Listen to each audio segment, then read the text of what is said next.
Friends, ನಾನು ಮೊನ್ನೆ ಬಿದ್ದು ಪ್ಲಾಸ್ಟರ್ ಹಾಕಿದಾಗಿಂದ ಎಲ್ಲರೂ ಕೇಳೋದು ಒಂದೇ, ಮೇಡಮ್ ಹೇಗೆ ಬಿದ್ದಿರಿ, ಏನಾಯಿತು ಅಂತ. ಅದಕ್ಕೆ ನಾನು ಅಂದ್ಕೊಂಡೆ ಇವತ್ತು ಹೇಳುವ ಅಂತ ಡೀಟೇಲಾಗಿ. ಆದರೆ accidental falls in older adults ಬೀಳಲು ಕಾರಣ ಏನು, ಬಿದ್ದ ಮೇಲೆ ಅದನ್ನು ಹೇಗೆಲ್ಲ ಹಾಸ್ಪಿಟ್ಲಲ್ಲಿ ಇನ್ವೆಸ್ಟಿಗೇಟ್ ಮಾಡ್ತಾರೆ ಕಾರಣ ಹುಡುಕ್ಲಿಕ್ಕೆ, ಹಾಗೂ ಬಿದ್ದರೆ ಏನಾಗ್ತದೆ, ಹಾಗೂ ಬೀಳದೆ ಇರಲು ನಾವು ಏನು ಮಾಡ್ಬೋದು ಅಂತ ಕೆಲವು ಸಜೆಷನನ್ನು ಹೇಳಲಿಕ್ಕೆ ಇವತ್ತು ನಾನು ಇಷ್ಟಪಡ್ತೇನೆ.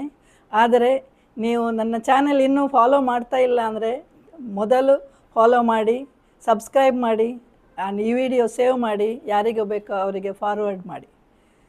Accidental falls in older adults ಅಂದರೆ ದೊಡ್ಡವರು ಬೀಳುವುದು ಆಕ್ಸಿಡೆಂಟ್ ಆಗಿ ಅಥವಾ ಆಕ್ಸಿಡೆಂಟಲಿ, ಅಂದರೆ ಬೇರೆ ಏನೋ ಕಾರಣ ಇಲ್ಲದೆ ಬೀಳಲಿಕ್ಕೆ ಹಲವಾರು ಕಾರಣಗಳಿವೆ.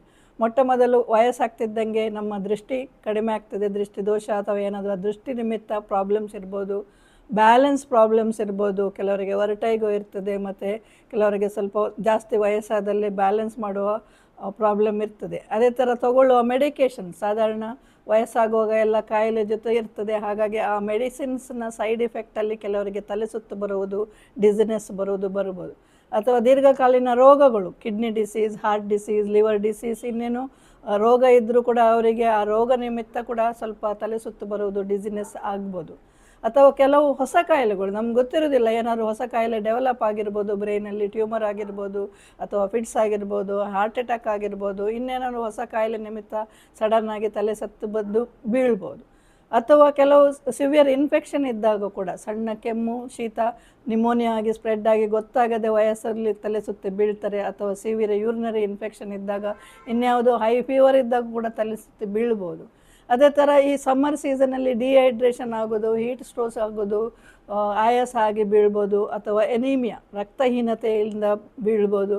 ಹೀಗೆ ಹಲವಾರು ಕಾರಣಗಳಿಂದ ಗೊತ್ತಿಲ್ಲದೆ ತಲೆ ಸುತ್ತು ಬಂದು ವಯಸ್ಸಾದವರು ಬೀಳ್ತಾರೆ. ಕಾಮನ್ ರೀಸನ್ ಅಂದರೆ ಎಲ್ಲರೂ ಟ್ರಿಪ್ ಆಗಿ ಅಥವಾ ಎಡವಿ ಬೀಳೋದು, ಕಾಲಿಗೆ ಏನಾದರೂ ಅಡ್ಡ ಬೀಳೋದು, ವಯರು ಅಥವಾ ಕಲ್ಲು ಮತ್ತು ಏನಾದರೂ ಅಡ್ಡ ಬಂದು ದಾಟಿ ಬೀಳೋದು, ಅಥವಾ ಸ್ಟೆಪ್ ಮಿಸ್ ಆಗಿ ಬೀಳೋದು, ಜಾರಿ ಬೀಳೋದು ನೀರಿದ್ದಲ್ಲಿ, ಅಥವಾ ಕೆಳಗೆ ಇಳಿಯುವಾಗ ಹತ್ತುವಾಗ ಬ್ಯಾಲೆನ್ಸ್ ತಪ್ಪಿ ಬೀಳೋದು, ಅಥವಾ ಚಪ್ಪಲಿ ಸವೆದು ಬೀಳೋದು, ಅಥವಾ ಚಪ್ಪಲಿ ಸರಿ ಇಲ್ಲದೆ ವಾಕಿಂಗ್ ಮಾಡುವಾಗ ಅಥವಾ ಮನೆಯಲ್ಲಿ ಎಡವಿ ಬೀಳೋದು, ಟ್ರಿಪ್ ಆಗಿ ಬೀಳೋದು ಕಾಮನ್ ಕಾರಣ. ಹೀಗೆ ಹಲವಾರು ಕಾರಣಗಳಿದ್ದಾವೆ. ಬಿ ಪಿ ಇದ್ದವರು ಸಡನ್ನಾಗಿ ಬಿ ಪಿ ಜಾಸ್ತಿಯಾಗಿ ಅಥವಾ ಒಂದೊಂದು ಸರಿ ಕಡಿಮೆ ಆಗಿ, ಹಾಗೆ ಶುಗರ್ ಇದ್ದವರು ಶುಗರ್ ಕಡಿಮೆ ಆಗಿ ಕೂಡ ತಲೆ ಸುತ್ತು ಬೀಳೋದು ಯಾವಾಗಲೂ ಕಾಮನೆಸ್ಟ್ ಕಾಸ್ ಅಂತ ಹೇಳ್ಬೋದು. ಅದೇ ಥರ ವಯಸ್ಸಾದವರು ಮಲಗಿದ್ದಲ್ಲಿಂದ ಎದ್ದೇಳುವಾಗ ಸಡನ್ನಾಗಿ ಎದ್ದರೆ ತಲೆ ಸುತ್ತು ಬಂದು ಬೀಳ್ತಾರೆ. ಇದಕ್ಕೆ ನಾವು ಪೋಸ್ಚರಲ್ ಹೈಪೋಟೆನ್ಷನ್ ಅಂತೇವೆ. ಅಂದರೆ ಎದ್ದು ನಿಲ್ಲುವಾಗ ಒಂದೇ ಸಮನೆ ಬಿ ಪಿ ಕಡಿಮೆ ಆಗೋದು.